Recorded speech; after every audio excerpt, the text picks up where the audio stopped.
السلام عليكم يا ولاد الأصول.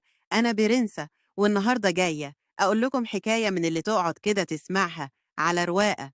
بس قبل ما نبدأ، لو بتسمعني دلوقتي دوس لايك واشترك في القناة وفعل الجرس عشان يجيلك كل جديد، وما تنساش تقول لأصحابك عشان الحكايات دي ما ينفعش تتحكي ليك لوحدك.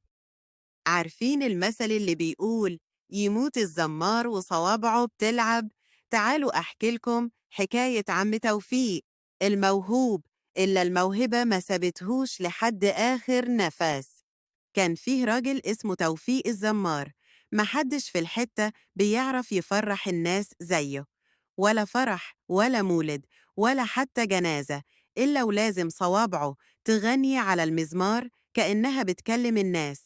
بس الزمن دار والعز مش دايم، وتوفيق كبر والمزمار اتركن فوق الدولاب. مالك يا توفيق؟ مش بتعزف ليه زي زمان؟ جسمي تعب بس صوابعي لسه بتشتاق للغنى. وكان لتوفيق حفيد صغير اسمه كريم، نفسه يتعلم موسيقى، بس كان فاكر إن المزيكا بس على الموبايل. وفي يوم توفيق اداله المزمار وقال له جرب يا واد وشوف يمكن صوابعك تتعلم زي صوابع جدك. ومن هنا يا حبايبي جه المثل: اللي عنده موهبة حقيقية عمرها ما بتروح، حتى لو كبر، حتى لو تعب، يموت الزمار وصوابعه بتلعب. فاكرين عم توفيق؟ يمكن مات بس الموهبة فضلت في كريم وفي اللي اتعلموا منه.